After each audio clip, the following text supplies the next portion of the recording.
demais caminhando cansado. Caríssimos e caríssimas, eu sou Daniel Nonato e a gente começa hoje assim. Perdido no caminho, sem rumo e sem direção.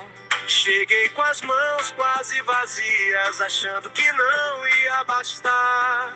Mas quem vê de perto a falta não aprende mais a ignorar. Guardei sonhos em caixas fechadas, empilhadas no fundo do peito. Mas quando a vida tem fome, não dá pra fingir que não é com a gente. Não é sobre ter. Caríssimos e caríssimas, ainda vivendo essa apreensão política, essa polarização louca, né, onde você vê as pessoas, não, se o Lula concorda, eu sou contra. Se o Bolsonaro concorda, eu sou contra. Ou seja, hoje a gente vai olhar claramente para a realidade geopolítica do mundo. A Rússia invadiu lá a Ucrânia, né, e fez o que fez e ninguém faz nada. Tá tudo bem. Agora nós temos a China cercando Taiwan e questionando, né, a possibilidade de posse do território. E tem aqui o louco do Donald Trump, que resolveu atacar a Venezuela, e atacou literalmente, rompendo a soberania de um país, de uma pátria, dizendo que está combatendo o narcoterrorismo. Percebe bem quando os loucos aqui do Brasil, os loucos, a palavra é essa, os desesperados, que querem uma solução para a sua ideologia, para que sua ideologia seja dominante, essa é a proposta, eles propõem que o país transforme os nossos morros e nossas favelas, que estão dominadas pelo tráfico, em narcotraficante. Percebe bem qual o plano frio, calculista, cruel e covarde. Isso é um fato daqueles que exercem algum mandato e falam de narcoterrorismo no Brasil. Essa é a verdade. Esse é o fato. E aí o Donald vai, captura o Maduro e o acusa de narcoterrorismo.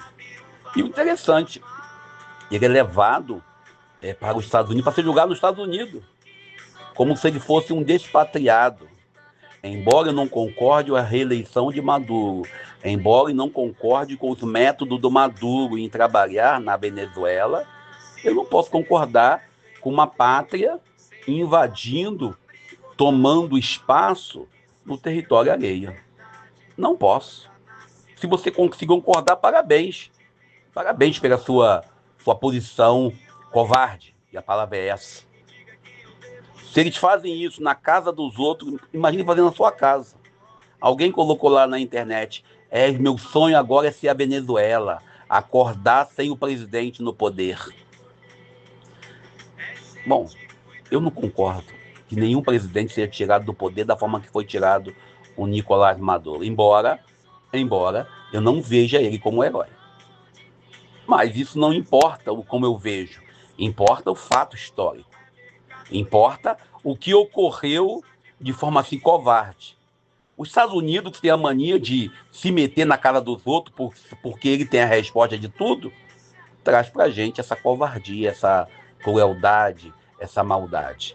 Financiou as ditaduras no Brasil, as ditaduras na América Latina como um todo, para poder justificar a sua defesa da liberdade.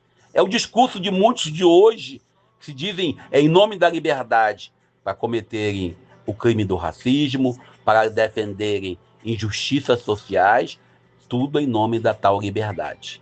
Uma liberdade, desculpe, tóxica, uma liberdade que vai ferir o próximo. E aí falam da libertação da Venezuela como um fato, quando na verdade, agora sim que a Venezuela está mais presa, e presa de forma covarde e canária, na mão de uma potência estrangeira. Porque a intenção ali, por que ele não invade lá a Arábia Saudita, que tem um ditador? Por que não vai para a Rússia, que está lá o Putin há 20 anos no poder? Não tem a ver com projeto democrático, tem a ver com projeto capitalista, que você concorda. E o pior não é isso.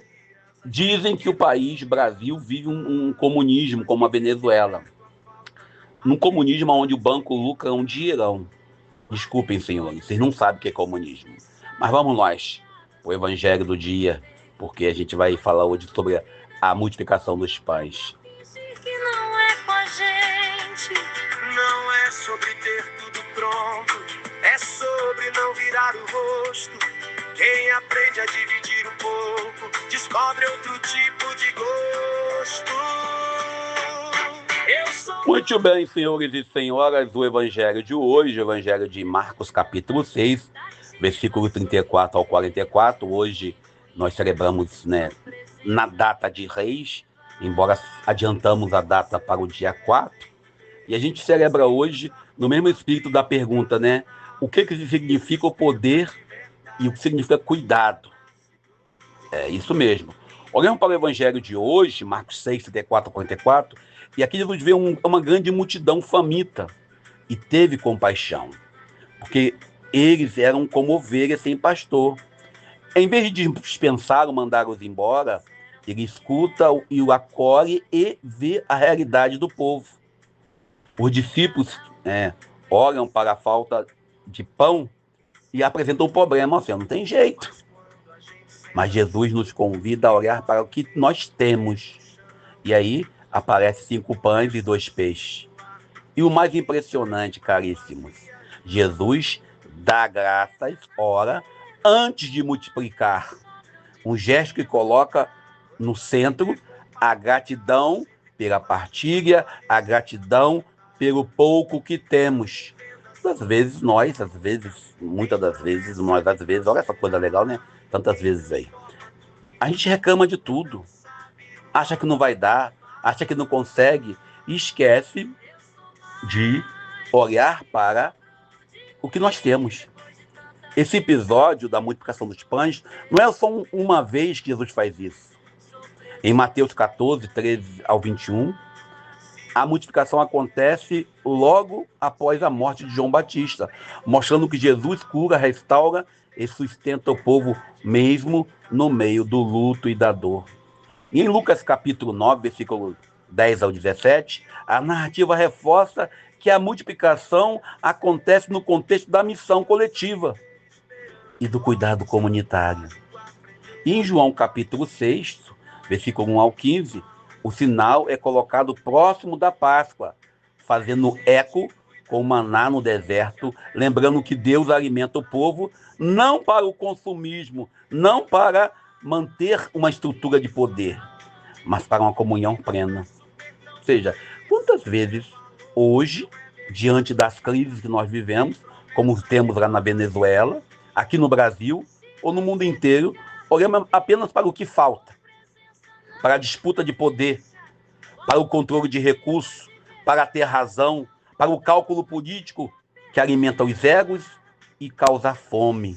E deixamos, muitas das vezes, os pobres padecer. O gesto de Jesus hoje, erguer os olhos aos céus, agradecer antes de dar à multidão, é um gesto de gratidão, de afeto a Deus pelo pouco que tem.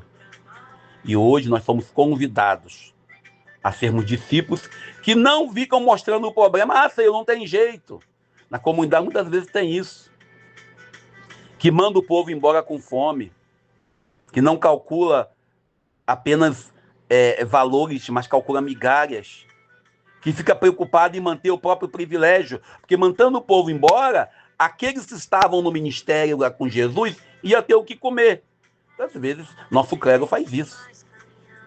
E Jesus nos convida a partilhar, a alimentar, a construir pontes, a viver a fé comunitária, até na pobreza, até na falta de alimentos. Mas muitos querem apenas manter a sua mesa farta. Como diz lá meu amigo Celso Carias, enquanto alguns clérigos preocupados em ter carro zero, preocupados em ter casa confortável, o povo padece andando no sol quente a pé, na condução que às vezes falha, ou mesmo morando num barraco onde nem telhado tem direito. E eu vou parando por aqui, peço a vocês seu like, que o pão não é só apenas o pão físico, mas é o pão espiritual, e também o pão ultrapassa a ideia de alimento, mas todo o conforto que nós podemos ter. Eu paro por aqui, peço a vocês seu like, compartilhe para os seus amigos esse áudio, você que está no WhatsApp, e você que está no YouTube, deixe seu like também e comente.